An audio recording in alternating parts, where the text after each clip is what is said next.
we also saw.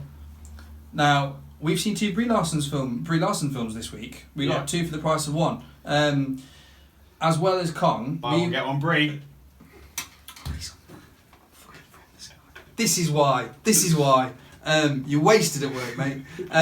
So yeah, as well as Kong Skull Island, we actually went to a special screening to see Ben Wheatley's Free Fire, which is out at the end of this month. What are we in? March? Yeah. It's the end of this month. Now, we'd seen one trailer, a shit ton of stars around it, and that was enough. Yeah. You'd seen a lot less, hadn't you? I saw the one trailer when you showed it to me. Yeah. And I went, yeah, I'll go see that. Yeah. That looks cool. We didn't realise how fucking cool. No. So that trailer cannot do this film justice. Like, we walked out of that... We were sat in that cinema, riveted. This film was so engrossing. Like, to say that it was set in... It barely moves out of one location. I think there's 10-minute, like, prelude of where they get there. So we'll break it down. So basically, the film sees...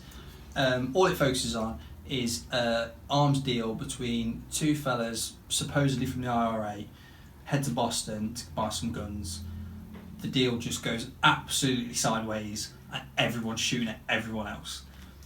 And that's all you need. And it's fucking great. It is. It's absolutely brilliant. Like listening to that, you may not be sold on this film, but just that isn't it. Like, at all. That is not what this film is, and it's like there's so we listening to Ben Wheatley talk about this afterwards and hearing it's so on the money with how they've put it together. So all of the sounds in it are real gunfire. Yeah. So you hear that throughout the film. Yeah. Like, seeing this in the cinema, you're like, fucking hell, that was close. Yeah. Well, we were constantly looking around, weren't we? Because it wasn't even gunshots as well. It's like conversations that are in the background. And so if you're focusing on two characters that are in the foreground, and there's characters behind you, you can hear bits of them going, it fucking... it is as you described it. It was 90 minutes of people dying slowly. Yeah.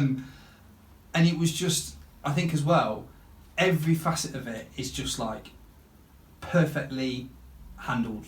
Like, there wasn't one point where I was like, time's time. Like, you knew when it was going to end.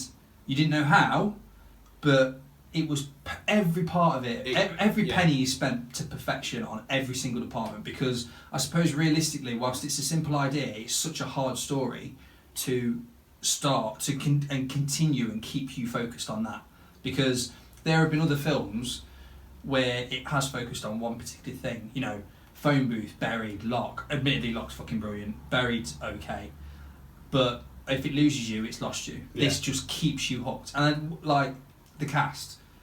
Every single person involved in that film is on fucking great. Top of their game. Like, it is ridiculous how good. So we've got Cillian Murphy as what was it? So he's the not top IRE guy, but he's definitely a big power. So he's Chris. You've got Michael Smiley, who's a regular for Ben Wheatley films, who plays Frank, who's like his second in command. He's right hand man. And then fucking Charter Copley, man. Like, my God, just so good. He is on fire, literally at one point. He is just... Every scene he's in, and even when he's not in it, you can hear him, and you like... And it's so funny, and the film doesn't even, at times, isn't trying to be funny, but it is.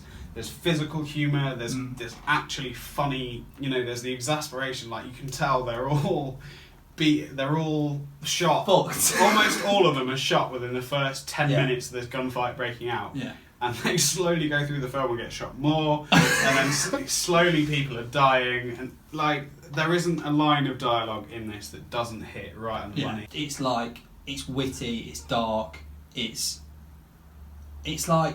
It's realistic. Unreal. It's realistic, but it's just unreal that he's managed to put a film together where a bunch of characters are stuck in a room and so much happens and you're so just focused on everything. Like, it's unreal. Like, and even people where you think you didn't need to be in this, like Brie Larson, like Oscar winner, headed to be Captain Marvel in the Marvel like series of films. Like, her pay grade is way above this film. And that's no discredit to the film, but you know, Yeah.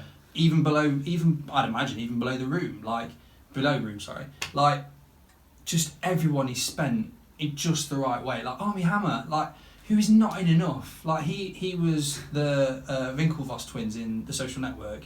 He had a bit of a sleeper hit with The Man from U.N.C.L.E. He's rumoured to be Green Lantern, and he's fucking great in this. Like absolutely fantastic. So suave. Just Also a bit of an arsehole. Like Yeah. in fact, Everyone's they're all, a dick. They're all arseholes. There isn't a single protagonist in Yeah. this film. Like every single person, at some point, you're rooting for them and hating them. Like even so, the IRA people are kind of the least antagonistic. Yeah, Cillian Murphy's got like a charm to him because Yeah. he has a bit of flirtation with Brie Larson's character. And he's probably one of the more charismatic. Yeah. Of the two Sides. Yeah, but again, there's just no one. At no point does anyone stop in this film. Should we just calm down a bit? Like even that's like shut up. And I think it's interesting the fact that because when we went to the Broadway night, he turned up for the Q&A because there's a tour going. If there's any tickets left, have a look for anywhere in your area and go and see it. Honestly, but it was so interesting the fact that he revealed that he designed the layout on Minecraft. And he'd looked at like games like Counter-Strike for inspiration. When you look at it, you think, shit, it's a Call of Duty map. Yeah. But by terrible fucking players that don't know their arse from their elbow, and it's just wonderful to watch. And that's what he said. Like because people asked him about this, like how much real life elements did you? So how much research did you do into gunfights before this film? And he talked about how he read about this massive gunfight happening between the FBI and some gangs. Yeah.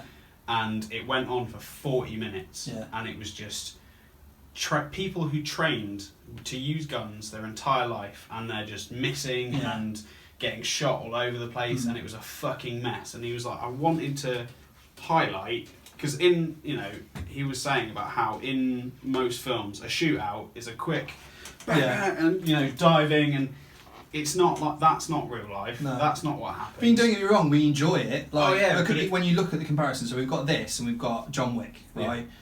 Keanu Reeves puts guys down like he's a vet. Like, but that's bordering on like superhuman, isn't it? It's more like he moves like a robot. Yeah, and that's whereas these guys move like in that way. Idiots. And this is exactly how you'd expect a real gunfight to go down. Because like if I ended up in a gunfight, I wouldn't. Head down, just curl up in a ball and hope that it hits. Yeah. I've been shot, you bastard. The thing is as well, like you say, no one's a crack shot. Like people are getting in the shoulder, getting in the leg and stuff. No one just goes down straight away. Even a guy that you think goes down gets up again, like halfway through the film. And you're like, oh shit. But it's just, I think we are saturated with well choreographed, The Raid, John Wick, Headshot, which came out last week, I think, and that would never happen when doesn't it look cool? Yeah. This is cool, but for all the polar opposite reasons, and it's a contradiction to say, look what happens if you give me a camera, one fucking room and a bunch of people and a shit ton of bullets. Like, this is what can deliver. And Ben Wheatley's a director that his films haven't really touched a broad market before. He's done like Kill List, Sightseers. They've hit certain audiences but haven't got enough attention. This should 100%. We walked out. Well, this is what we were arguing about. We're not arguing, but we were like torn about when we left. Where it was like we gave Logan 4 out of 5 because we had points we'd improved. Yeah. Whereas there was literally nothing in this film we could fault. And there is nothing in this film that people couldn't enjoy. Like, it's a 5-star film without any shadow of a doubt. And we've got tickets to see it again next week, and we're going. Yeah. Like, we booked it in case we missed it. Now we're just so glad that we did. Like, it's so good, and even so, it's one of those films where it just doesn't. So the sound, there's like of the 90-minute runtime. Apparently, there was 30 minutes of original score for it. Yeah.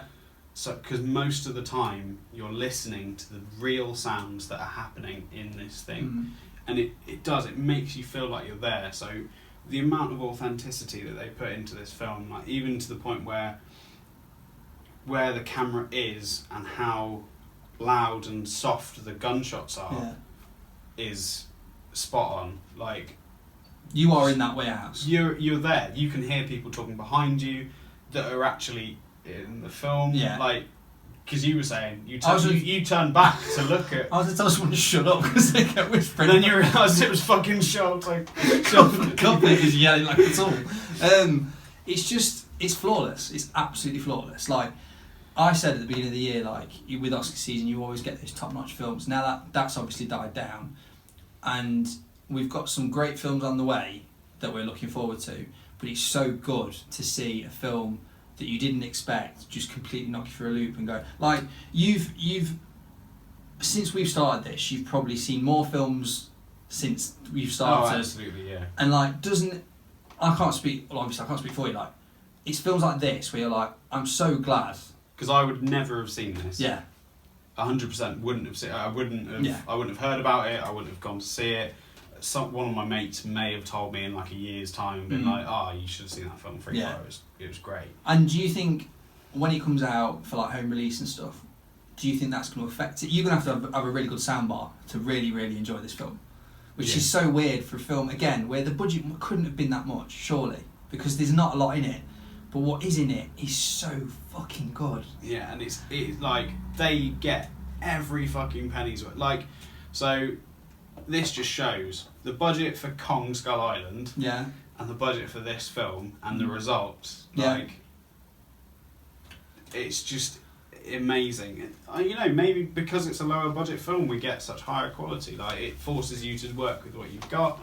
Or, you know, who knows, maybe if you gave that money to Ben Wheatley, he would produce something that was fantastic. But I think it's because this is from start to finish, like, so Ben Wheatley wrote this screenplay and you know it was worked through, like he basically just wanted to work with Cillian Murphy, so he wrote a film for him. But I think, do you think that's a case of like it's a passion project? Yeah, I feel 100%. Like it feels like a passion project because is he at that level where he's not getting studios giving calls constantly and going, look, we want you to make the next Superman or the next Batman. He's just doing the films he wants to do, which is there isn't enough of, I don't think, anymore. No, and you know what, I will happily sit through, you know, next time he releases a film, I'll go see it. 100%. Because if it's anything anywhere near as good as this film, it will be far better than fucking the next Megamoth, giant Godzilla breathing lizard. Godzilla breathing. Yeah, you know, he's got horrible Godzilla breath. He needs to brush his teeth. So that's out March 30th, and it's fucking ace. It's just great. It's absolutely brilliant. Just go see that as well, all the time. Just fucking watch it, or no, great. I you look like you can't even wrap your head around how good it is. And I want this to become one of those films that is just known for, like, because I compared it to Reservoir Dogs. Yeah. Where it is trapped in a room. You know, very small. Well, it's a warehouse again. Yeah. Very small cast. Very little happens. Yeah. But it's all there, and it's got such like charisma and, you know, charm.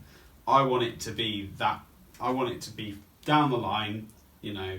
Remember when Lee brought out Free Fire? Like this will be. I want this to be the go-to film about a gunfight. Yeah.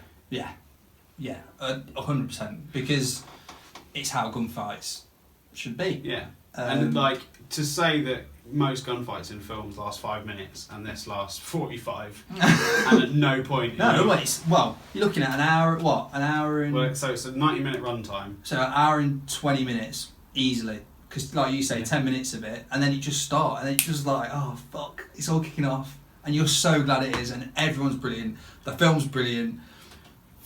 Just fucking see it.